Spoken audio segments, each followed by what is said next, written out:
Hello ವೀಕ್ಷಕರೇ, welcome to sets vlogs. ಸುಮಾರು ದಿನಗಳ ನಂತರ ನಾನು ನನ್ನ ತವರ ಮನೆಗೆ ಹೋಗಿದ್ದೆ. ಅಲ್ಲಿ ನನ್ನ ಬಾಲ್ಯದಲ್ಲಿ ಕಳೆದಂತಹ ಕೆಲವು ನೆನಪುಗಳನ್ನು ನಿಮ್ಮ ಜೊತೆ ಹಂಚ್ಕೊತಾ ಇದ್ದೀನಿ. ನಾನು ಚಿಕ್ಕವಳಿದ್ದಾಗ ಇದೇ ಜಾಗದಲ್ಲಿ ಒಂದು ಚಿಕ್ಕದಾಗಿರ್ತಕ್ಕಂಥ ಹೆಂಚಿನ ಮನೆ ಇತ್ತು. ಅದರಲ್ಲಿ ನಾವು ಅಕ್ಕ ತಂಗಿಯರು, ನಮ್ಮ ತಾತ ಅಜ್ಜಿ, ಅಪ್ಪ ಅಮ್ಮ ಎಲ್ಲ ಖುಷಿಯಾಗಿರ್ತಾಯಿದ್ವಿ. ಇವಾಗ ಎಷ್ಟು ದೊಡ್ಡ ಮನೆ ಕಟ್ಟಿದ್ರೂ ಆ ಬಾಲ್ಯದಲ್ಲಿ ಕಳೀತಕ್ಕಂಥ ಕ್ಷಣಗಳು ಮತ್ತೆ ಬರೋದಕ್ಕೆ ಸಾಧ್ಯವೂ ಇಲ್ಲ. ಆ ಸಂಬಂಧ ಮತ್ತೆ ಸಿಗೋದಕ್ಕೆ ಸಾಧ್ಯ ಆಗೋದೇ ಇಲ್ವಲ್ಲ. ಎಲ್ಲರಿಗೂ ಆ ರೀತಿ ನೆನಪುಗಳಿದ್ದರೆ ಪ್ಲೀಸ್ ಕಮೆಂಟ್ ಮೂಲಕ ನನಗೆ ತಿಳಿಸಿ. ನಾವು ನಮ್ಮ ತವ್ರ ಮನೆಗೆ ಯಾವುದಾದ್ರೂ ಹಬ್ಬ ಇರಲಿ ಅಥವಾ ಪೂಜೆ ಇರಲಿ, ಹೆಣ್ಮಕ್ಳೆಲ್ಲ ಒಟ್ಟಾಗೆ ಹೋಗ್ತೀವಿ, ಒಬ್ಬೊಬ್ಬರೇ ಹೋಗೋದೇ ಇಲ್ಲ. ನಾವು ಮೊದಲಿಂದ ನಮ್ಮ ತಾತಗೆ ತಿಥಿ ಮಾಡ್ತಾಯಿದ್ವಿ. ಇವಾಗ ಪಕ್ಷಗಳಲ್ಲಿ ಮಾಡಿದ್ರೆ ಒಳ್ಳೆಯದು ಅಂದ್ಬಿಟ್ಟು ನಾವು ಪಕ್ಷಗಳಲ್ಲಿ ಪೂಜೆನ ಮುಗಿಸ್ಕೊತೀವಿ. ಆವತ್ತು ಹಾಗೆ ಎಲ್ಲರೂ ಹೋಗೋಣ ಅಂತ ರೆಡಿ ಆದ್ವಿ. ನಮ್ಮ ದೊಡ್ಡಕ್ಕ ಅವ್ರ ಮನೆಯಲ್ಲಿ ಎಲ್ಲರಿಗೂ ಜ್ವರ ಬಂದಿದೆ ಅಂದ್ಬಿಟ್ಟು ಅವರು ಬರೋಕ್ಕಾಗಲಿಲ್ಲ. ನಮ್ಮ ಭಾವ ಹಾಗೆ ನಮ್ಮ ಮಂಜು ಇಬ್ಬರು ಬಂದಿದ್ದು.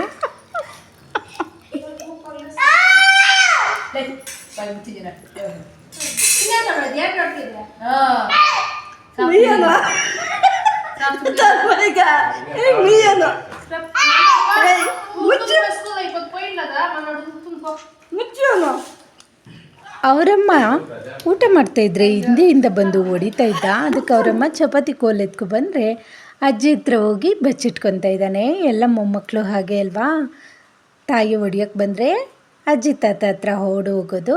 ಹಾಗೆ ಪೂಜೆ ಎಲ್ಲ ಮುಗೀತು, ಊಟ ಎಲ್ಲ ಮುಗಿಸ್ಕೊಂಡ್ವಿ. ನಂತರ ಸಾಯಂಕಾಲ ಆಯಿತು, ಹೋಗೋಣ ಊರಿಗೆ ಅಂದ್ಬಿಟ್ಟು ಎಲ್ಲ ರೆಡಿ ಆಗ್ತಾಯಿದ್ದಾಳೆ ನಮ್ಮಕ್ಕ. ಸ್ವಲ್ಪ ಕೆಲಸ ಇದೆ, ಬೇಗ ಹೋಗಬೇಕು ಅಂತ.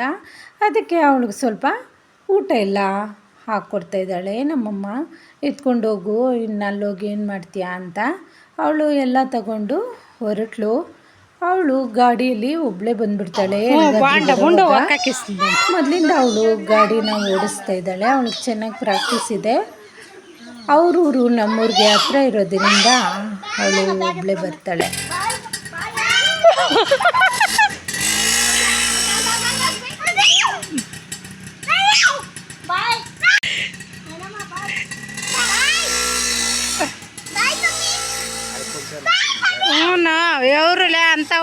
ನಮ್ಮಕ್ಕನ ಅವ್ರದ್ದು ಪೊಂಬರಳ್ಳಿ ಆಗಿರೋದ್ರಿಂದ ಪೊಮ್ಮಿ ಅಂತ ಹುಡುಗರು ಕರೀತಾ ಇರ್ತಾರೆ. ನಮ್ಲಿಕ್ಕಿತ ಬೆಳಗ್ಗೆ ಬರುವಾಗ ಒಂದು ಕಾಮಿಡಿ ಮಾಡ್ಕೊಬಂದಿದ್ಲು. ಒಂದು ಕಾಲಿಗೆ ನೈಲ್ ಪಾಲಿಶ್ ಹಾಕ್ಕೊಂಡು ಇನ್ನೊಂದು ಕಾಲಿಗೆ ಹಾಗೆ ಬಿಟ್ಕೊಬಂದಿದ್ಲು. ಅದರಿಂದ ನನ್ನ ತಂಗಿ ಆಗ್ತಾಯಿದ್ದಾಳೆ. ನಮ್ಮಮ್ಮ ನಮ್ಮ ಮನೆ ಹಿಂದ್ಗಡೆ ಸ್ವಲ್ಪ ಜಾಗ ಇದೆ, ಅದರಲ್ಲಿ ಕನಕಾಂಬರ ಗಿಡಗಳನ್ನು ಉಣ್ಕೊಂಡಿದ್ದಾಳೆ. ತುಂಬ ಚೆನ್ನಾಗಿದ್ದಾವೆ ಗಿಡ, ಗೊಬ್ಬರ ಎಲ್ಲ ಚೆನ್ನಾಗಿ ಹಾಕ್ತಾರೆ. ಅದರಿಂದ ಆ ಹೂವೂ ಸಹ ಸಖತ್ತಾಗಿ ಬಿಡ್ತವೆ. ಹಬ್ಬ ಹರಿದಿನಗಳಲ್ಲಿ ಈ ರೀತಿ ಸ್ವಲ್ಪ ಜಾಗ ಇದ್ದರೆ ಸಾಕು, ಹೂವಿನ ಗಿಡಗಳನ್ನ ಹಾಕ್ಕೊಂಡ್ರೆ ಕೊಂಡ್ಕೊಳ್ಳೋ ಬಾಧೆನೇ ಇರಲ್ಲ. ಮನೆ ಹತ್ರನೇ ಎಲ್ಲ ಸಿಗುತ್ತೆ ಅವ್ರಿಗೂ ಸಹ. ಮೊದಲು ಇದೇ ಹುಣಸೆ ಮರದ ಕೆಳಗಡೆ ನಮ್ಮದೊಂದು ಪುಟ್ಟದಾಗಿರ್ತಕ್ಕಂಥ ಹೆಂಚಿನ ಮನೆ ಇತ್ತು. ಇದೇ ಮನೆಯಲ್ಲೇ ನಾವೆಲ್ಲ ಹೆಣ್ಮಕ್ಳು ಹುಟ್ಟು ಬೆಳೆದು ದೊಡ್ಡವರಾಗಿರೋದು. ಹಾಗೆ ಮದುವೆಗಳು ಸಹ ಇದೇ ಮನೆಯಲ್ಲೇ ಕಳೆದೋಯ್ತು. ಇವಾಗ ಇಲ್ಲಿ ದೊಡ್ಡದಾಗಿ ಮನೆ ಕಟ್ಕೊಂಡಿದ್ದಾರೆ. ಈ ರೀತಿ ಅಲ್ಲಿ ಆ ಮನೆಯಲ್ಲಿ ನಮ್ಗೆ ಯಾವುದೇ ನೆನಪುಗಳಿಲ್ಲ. ಈ ಮನೆಯಲ್ಲೇ ಹೆಚ್ಚಾಗಿ ನಮ್ಮ ನೆನಪುಗಳೆಲ್ಲ ಉಳಿದಿರೋದು. ನಾವು ಇಲ್ಲಿಗೆ ಬಂದರೂ ಸಹ ಈ ಹುಣಸೆ ಮರದ ಕೆಳಗಡೆ ಸುಮಾರು ಹೊತ್ತು ಟೈಮ್ ಪಾಸನ್ನು ಮಾಡ್ತೀವಿ. ಇವಾಗ ಇಲ್ಲೊಂದು ಶೆಡ್ಡನ್ನು ಹಾಕ್ಕೊಂಡು ಅಲ್ಲಿ ಕುರಿ ಹಾಗೆ ಮೇಕೆ ಮರಿನ ಸಾಕ್ಕೊಂಡಿದ್ದಾರೆ. ಒಂದೇ ಒಂದು ಹಸುನ ಸಹ ಇಟ್ಕೊಂಡಿದ್ದಾರೆ. ನಮ್ಮ ತಂಗಿ ಮಗ ಹೇಳ್ತಾ ಇದ್ದಾನೆ, ದೊಡ್ಡಮ್ಮ ಬಾ ಇಲ್ಲಿ ಮೇಕೆ ಮರಿ ಇದೆ ನೋಡು ಅಂತ ಹೇಳ್ತಾ ಇದ್ದಾನೆ. ಇನ್ನೂ ಜಾಸ್ತಿ ಕುರಿಗಳಿತ್ತು, ಎಲ್ಲ ಮಾರ್ಕೊಂಬಿಟ್ವಿ ಅಂತ ಸಹ ಹೇಳ್ತಾ ಇದ್ದಾನೆ. ಈ ರೀತಿ ಮಕ್ಕಳೆಲ್ಲ ಸ್ವಲ್ಪ ಹೊತ್ತು ಆಟ ಆಡಿಕೊಂಡ್ರು. ಹಾಗೆ ಅಲ್ಲೊಂದು ಹಸು ಇತ್ತು, ಅದಕ್ಕೆ ಸ್ವಲ್ಪ ಹುಲ್ಲನ್ನು ಸಹ ತಿನ್ನಿಸ್ತಾ ಇದ್ದಾರೆ. ಅಲ್ಲಿ ಎಲೆ ಇತ್ತು, ಅದನ್ನು ಕಿತ್ತು ಸೊಪ್ಪನ್ನು ತಿನ್ನಿಸ್ತಾ ಇದ್ದಾರೆ ಹುಡುಗರಿಬ್ಬರು. ಮೊದಲು ಇಲ್ಲಿ ಮನೆ ಇತ್ತು ಅಂತ ಹೇಳಿದ್ನಲ್ಲ, ಅಲ್ಲಿ ಸ್ವಲ್ಪ ಅವರೆಕಾಯಿ ಬೀಜನ ಉಣಿದ್ದಾರೆ. ಅದು ಸ್ವಲ್ಪ ದೊಡ್ಡದಾಗಿ ಬರ್ತಾ ಇದೆ. ಇವಾಗ ನೋಡೋಣ ಈ ಸತಿ ಬಂದಾಗ ಎಷ್ಟು ದೊಡ್ಡದಾಗಿದೆ ಅಂತ ತೋರಿಸ್ತೀನಿ. ಹಾಗೆ ಸಾಯಂಕಾಲ ಆಯಿತು, ನಾವು ಸಹ ನಮ್ಮ ದೊಡ್ಡಕ್ಕನ ನೋಡ್ಕೊಬರೋಣ, ಮೈ ಹುಷಾರಿಲ್ಲ ಅಂತ ಹೇಳ್ತಾ ಇದ್ಲಲ್ವ, ಅದಕ್ಕೆ ಅವ್ರ ಮನೆಗೆ ಹೋಗ್ತಾಯಿದ್ದೀನಿ. ನನಗೆ 2 ತವ್ರ ಮನೆ ಅಂತ ಹೇಳ್ಬಹುದು. ಮೊದಲು ಇದಾದರೆ ನಮ್ಮ ಅಕ್ಕ ನನ್ನನ್ನು ಸಾಕಿರೋದು ಅದೇ ನನಗೆ ದೊಡ್ಡ ತವರು ಮನೆ ಅಂತ ಹೇಳ್ಬೋದು. ಬೆಳಗ್ಗೆ ಎದ್ದು ಲಿಖಿತ ನೋಡ್ರಿ ಎಷ್ಟು ಚೆನ್ನಾಗಿ ರಂಗೋಲಿ ಬಿಡಿಸಿದ್ದಾಳೆ. ನಾನು ಸ್ನಾನ ಎಲ್ಲ ಮುಗಿಸ್ಕೊಂಡು ವಾಕಿಂಗ್ ಹೋಗಿ ಬರೋಣ ಅಂತ ಹೋಗ್ತಾಯಿದ್ದೀನಿ. ನಾನಿವಾಗ ವೆಯ್ಟ್ ಲಾಸ್ ಜರ್ನಿನ ಸ್ಟಾರ್ಟ್ ಮಾಡಿದ್ದೀನಿ. ಒಂದು 20 ಡೇಸಿಂದ ನೋಡೋಣ ಯಾವ ರೀತಿ ವೆಯ್ಟ್ ಲಾಸ್ ಆಗ್ತೀನಿ ಅನ್ನೋದನ್ನು ಮುಂದೆ ನಿಮ್ಮ ಜೊತೆ ಹಂಚ್ಕೊತೀನಿ. ಬೆಳಗ್ಗೆ ವಾಕಿಂಗ್ ಹೋಗ್ತಾ ಹಾಗೆ ನವರಾತ್ರಿಗಳಲ್ವಾ, ಇವಾಗ ದೇವಿ ದರ್ಶನನ ಸಹ ಮಾಡ್ಕೊಂಡ್ವಿ. ಬೆಳಗ್ಗೆನೇ ಪೂಜೆನೆಲ್ಲ ಮುಗಿಸಿದ್ರು.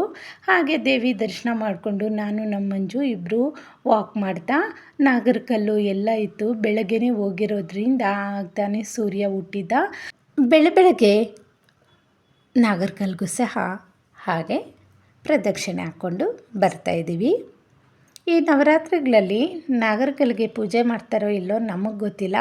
ಅಲ್ಲಿ ದೇವಸ್ಥಾನ ಇದ್ದರಿಂದ ಅಲ್ಲಿ ನಾವು ಪ್ರದಕ್ಷಿಣೆ ಹಾಕ್ಕೊಂಡು ಹಾಗೆ ಬರ್ತಾಯಿದ್ದೀವಿ.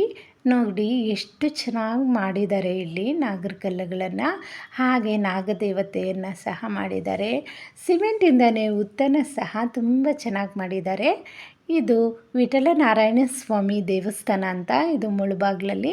ಅದ್ರ ಮುಂದುಗಡೆ ಈ ರೀತಿ ಇರೋದು. ನಾವು ಚಿಕ್ಕವರಿದ್ದಾಗಿಂದನೂ ಇಲ್ಲಿಗೆ ಬರ್ತಾ ಇರ್ತೀವಿ. ಹಾಗೆ ಬರ್ತಾ ನೋಡಿ ಈ ಥರ ಎತ್ತಿನ ಬಂಡಿ ಕಾಣಿಸ್ತು. ಈ ಬಂಡಿ ಒಳಗಡೆ ಒಂದು ಡ್ರಮ್ ಇರುತ್ತೆ. ಅಲ್ಲಿ ನೀರೆಲ್ಲ ತಗೊಂಡೋಗಿ ಹೋಟೆಲ್ಗಳಿಗೆ ಹಾಗೆ ಮನೆಗಳಿಗೆ ಹಾಕ್ತಾಯಿರ್ತಾರೆ. ಬಾವಿಯಿಂದ ತುಂಬಿಸ್ಕೊಂಡು ಅಥವಾ ಬೋರ್ವೆಲ್ಲಿಂದ ತುಂಬಿಸ್ಕೊಂಡು ಈ ರೀತಿ ತಗೊಂಡೋಗ್ತಾರೆ. ನಾವು ಚಿಕ್ಕವರಿದ್ದಾಗ ಇದೇ ರೀತಿ ತಗೊಂಡೋಗಿ ಹೋಟ್ಲಿಗೆಲ್ಲ ಹಾಕ್ತಾಯಿದ್ರು. ಹಾಗೆ ಸೂರ್ಯನಾರಾಯಣ ಸ್ವಾಮಿ ದೇವಸ್ಥಾನ ನೋಡಿಕೊಂಡು ಬಸ್ ಸ್ಟಾಪ್ ಹತ್ರ ಈ ರೀತಿ ಪಾರ್ಕ್ ಇದೆ ಮುಳಬಾಗ್ಲಲ್ಲಿ. ಸ್ವಲ್ಪ ಹೊತ್ತು ವಾಕ್ ಮಾಡೋಣ ಅಂತ ಹೋದ್ವಿ. ನಾವೆಲ್ಲ ದೇವಸ್ಥಾನ ಸುತ್ಕೊಂಡು ಹೋಗಿದ್ದರಿಂದ ಟೈಮ್ ಆಯಿತು, ಆದ್ದರಿಂದ ಅದು ಕ್ಲೋಸ್ ಆಗಿತ್ತು. ಹಾಗೆ ಬರ್ತಾ ನಮ್ಮ ಅಕ್ಕ ಅವ್ರ ಮನೆಗೆ ನಾವು ಮುಳ್ಬಾಗಲ್ ದೋಸೆ ಅಂತ ಕೇಳ್ತಾ ಇರ್ತೀವಲ್ವ, ಫೇಮಸ್ ಮುಳ್ಬಾಗಲ್ ದೋಸೆ ಅದು ಫಸ್ಟು ಸ್ಟಾರ್ಟ್ ಮಾಡಿದೆ ಈ ಪ್ರಸಾದ್ ಹೋಟೆಲ್ ಅವರು. ಇದು ಪುಟ್ಟದಾಗಿರ್ತಕ್ಕಂಥ ಹೋಟೆಲು. ಯಾವಾಗಲಾದರೂ ಇದ್ರ ಬಗ್ಗೆ ಸಪ್ರೇಟ್ ವಿಡಿಯೋನ ಮಾಡಿ ನಿಮಗೆ ತಿಳಿಸ್ತೀನಿ. ನಂತರ ಮನೆಗೆ ಬಂದು ನನ್ನ ವೆಯ್ಟನ್ನು ಚೆಕ್ ಮಾಡ್ಕೊತಾ ಇದ್ದೀನಿ. ನಾನು 73 kgs ಇದ್ದೆ, ಇವಾಗ 68ಗೆ ಬಂದಿದ್ದೀನಿ. ನಂತರ ನನ್ನ ತಂಗಿ ಬಂದಳು ಅವರೂರಿಂದ ನಮ್ಮ ಅಕ್ಕನ ನೋಡ್ಕೊಂಡು ಹೋಗೋಕ್ಕೆ. ಹಾಗೆ ಅಕ್ಕ ಅವ್ರ ಮನೆ ಪಕ್ಕ ಸ್ವಲ್ಪ ಜಾಗ ಇತ್ತು. ಅಲ್ಲಿ ಮೆಣಸಿನ ಗಿಡ ಎಲ್ಲ ಚೆನ್ನಾಗಿ ಮೊಳಕೆ ಹಾಕಿದ್ರು, ಬಂದಿತ್ತು.